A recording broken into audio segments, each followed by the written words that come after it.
Vamos falar então com Marcos de Pato, começar falando de Brasileirão, vitória do Ceará ontem sobre o Atlético Mineiro. Uma boa noite para você, Pato. Olá, Thaís, boa noite a você que nos assiste. Em ascensão na tabela do Brasileirão, o Ceará venceu mais uma na noite dessa segunda-feira.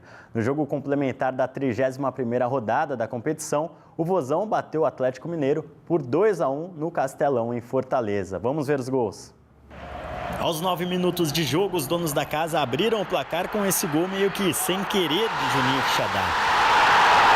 Veja só como o defensor tenta afastar a bola, que bate no meio do Ceará e entra.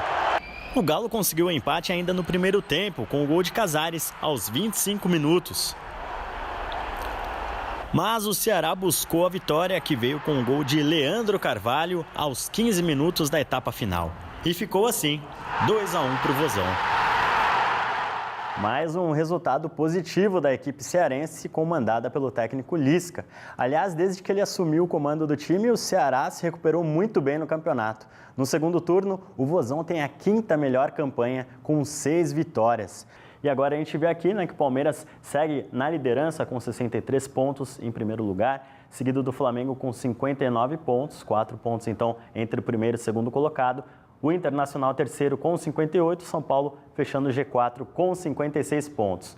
Aí vem o Grêmio e o Atlético Mineiro com 52 e 46 pontos, fechando o G6, que é o grupo aí da pré-Libertadores. O Santos, olha lá, em 7º colocado com 46 pontos, os mesmos do Atlético Mineiro, que não pode mais agora ficar perdendo pontos aí se quiser se manter nesse grupo. Na zona de rebaixamento, a Chapecoense vem com 34 pontos em 17º lugar, o Sport em 18º com 33, mesmo número de pontos do Vitória, penúltimo colocado, e o Paraná Clube com 17 é o lanterna da competição. E mais tarde tem jogo decisivo pela Taça Libertadores da América, valendo vaga na final da competição. Com a vantagem de ter vencido o primeiro jogo por 1-0 fora de casa, o Grêmio recebe o River Plate às 9h45 em Porto Alegre. A outra semifinal vai ser disputada amanhã entre Palmeiras e Boca Juniors no Allianz Parque, em São Paulo. E agora o assunto é basquete, abrindo a 3ª semana do primeiro turno do NBB. O Minas venceu o Joinville por 85-73 na noite dessa segunda-feira. Essa foi a primeira partida dos mineiros em casa, onde também vão enfrentar o Vasco amanhã às 7 da noite. Já o Joinville recebe o Corinthians na próxima quinta-feira. E essas são as informações do esporte desta terça-feira, Thaís. Eu volto com você. Tá certo, Pato. Obrigada por hoje. Te espero amanhã, então. E o futebol paranaense tem um campeão nacional. É o Operário de Ponta Grossa, campeão da Série C do Campeonato Brasileiro.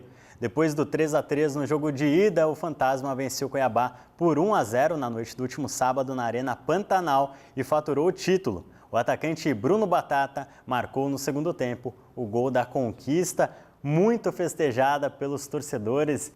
Vamos então conversar com Marcos de Pato, que agora traz para a gente notícias do mundo esportivo. Uma boa noite para você, Pato. Olá, Thaís, boa noite a você que nos acompanha.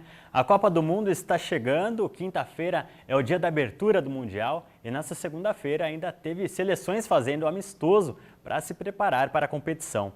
Uma delas, inclusive, adversária do Brasil na primeira fase. É a Costa Rica, que foi goleada pela Bélgica em Bruxelas. Os costarriquenhos ainda saíram na frente aos 23 minutos de jogo com o gol do camisa 10, Brian Ruiz, que retornou ao time depois de ficar de fora dos 2 últimos amistosos.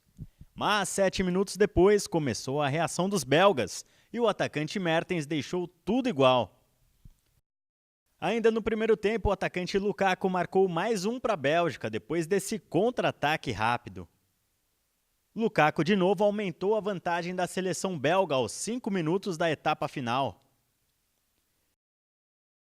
E ainda deu tempo para mais um. Batshuayi, que entrou no lugar de Mertens, também deixou dele. Final em Bruxelas, Bélgica 4, Costa Rica 1. Já o Brasil já está em Sochi, na Rússia, cidade onde vai se preparar ao longo da Copa do Mundo. A seleção fez o primeiro treinamento lá nessa segunda-feira e na sexta o Brasil embarca para Rostov, onde vai fazer a estreia no Mundial contra a Suíça. Mas antes que a Copa do Mundo comece, ainda vamos ter mais uma rodada do Brasileirão. E a 12ª rodada começa hoje com um jogo único. o São Paulo recebe o Vitória no Morumbi às 9h30 da noite em busca do objetivo de ficar no G4 antes da parada para a Copa. Confira o que disse o zagueiro Bruno Alves do São Paulo. Fizemos um excelente jogo contra o Atlético Paranaense fora de casa, onde o time lutou bastante para conquistar a vitória.